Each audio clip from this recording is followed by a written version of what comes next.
ঝুড়ি আর কাঁচি নিয়ে যাচ্ছি আম্মুর শখ কাটতে। তো হ্যালো এভরিওয়ান, আসসালামু আলাইকুম। কেমন আছেন সবাই? আমি ইরশাদ শরীফ মুন্নি চলে এসেছি আপনাদের সাথে আমার একটা নতুন ব্লগ শেয়ার করার জন্য। আর এটা অবশ্যই যে কথাটা বললাম, ছুরি এবং কাঁচি নিয়ে যাচ্ছি আমার মার শখ কাটার জন্য। হ্যাঁ, আম্মু ছোট্ট একটা শখের বাগান করেছে, আর সেই বাগানটাতে মাশাল্লাহ দিলে বিভিন্ন রকমের সবজি হয়েছে। আর সেগুলোই আজকে আমরা তুলে আনতে যাচ্ছিলাম। আজকে এইসব সবজি দিয়েই ঘরে টুকটাক রান্না বাড়া হবে তার জন্য। অনেকগুলো কাঁচামরিচ, তারপরে হচ্ছে বোম্বাই মরিচ, বেগুন, বিভিন্ন কালারের টমেটো, এগুলো সব কিছুই আম্মুর গাছে হয়েছে। তো আমরা এগুলো দেখে আর লোভ সামলাতে পারছিলাম না, যে কারণে ডিসিশন নিলাম যে এগুলো আমরা গাছ থেকে নিজেরাই পেরে আনবো। আর দেখতেই পাচ্ছেন এত কালারফুল হয়ে গেছে ঝুড়িটা যে মাশাল্লাহ আমার কাছে অনেক ভালো লেগেছে।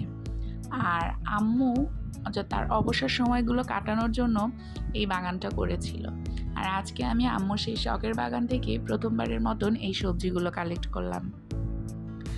এরপরে আমি আস্তে আস্তে এগুলো নিয়ে বাসায় চলে এলাম। বাসায় এসে তারপরে আবার এই বরবটিগুলো দেখছিলাম, কারণ চিন্তা করছিলাম এগুলো দিয়ে কি তৈরি করা যায়।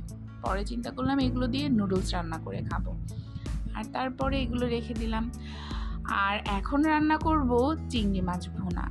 আর এটা হচ্ছে একদম নদীর টাটকা যে চিংড়ি মাছগুলো আছে, গলদা চিংড়ি টাইপের গোটা গোটা যে চিংড়িগুলো হয় সাদা, এই চিংড়িগুলো আমার কাছে এগুলোর ঘ্রাণ এবং খেতে এত বেশি ভালো লাগে যা বলার বাইরে। আর আমার মেয়েও খুব পছন্দ করে। দেখতেই তো পাচ্ছেন চিংড়ি মাছগুলো কতটা ফ্রেশ এবং কতটা লোভনীয় লাগছে। আমি এগুলোকে সব সুন্দর করে প্রসেস করে কেটে নিয়েছি এবং এখন এখানে পেঁয়াজ এবং টমেটো দিয়ে এরকমেরভাবে লাল লাল করে ভুনো করব। আর এই খাবারটা খেতে আমার হাজব্যান্ড এবং আমার মেয়ে অনেক পছন্দ করে। আর এই তো মোটামুটি আমার মশলাগুলো কষানো হয়ে গিয়েছে। আর এখন এর মধ্যে হচ্ছে আমি আমার চিংড়ি মাছগুলো দিয়ে দিব। আর চিংড়ি মাছগুলো দেওয়ার পরে আরও একটু ভালো করে কষিয়ে রান্না করে তারপরে এটাতে সামান্য পানি অ্যাড করে দিব। যেহেতু আমি এটা হচ্ছে ইলেকট্রিক ওভেনে রান্না করছি, তো এইভাবে করে রান্না করতে গেলে এই গোল কড়াইগুলোতে একটু কষ্ট হয়। এক হাতে ভিডিও করছি আর এক হাতে খুন্তি ধরে নাড়াচাড়া, তো আমি সবগুলো ভিডিও ভালোভাবে নিতে পারিনি প্রপারলি।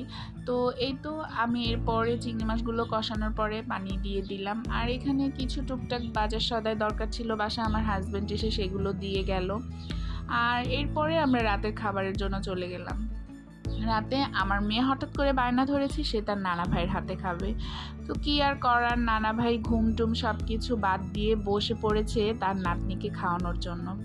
আর আমরা সবাই এটা দেখে খুব এনজয় করছিলাম, কারণ আব্বু তার নাতিনকে এত বেশি ভালোবাসে। যত কষ্টই হোক না কেন, সারাদিন অফিস করে ডিউটি করে এসে যত খারাপই থাকুক না কেন তার শরীর, তার নাতিনের আবদার তার পূরণ করতেই হবে। আর এটা আমি বারবারই আমার প্রত্যেকটা ভিডিওতে বলেছি, আমার বাবার বাড়িতে গেলে আমার মেয়ে যেন রাজকুমারী হয়ে যায়, কিন্তু সেটা আমার না, আমার বাবার। মুখ থেকে তার একবার যেটাই বের হবে সেটাই তাকে পূরণ করতেই হবে। এতটাই ভালোবাসেন আমার মেয়েকে। তো সবাই ভালো থাকবেন, দোয়া করবেন আমাদের জন্য।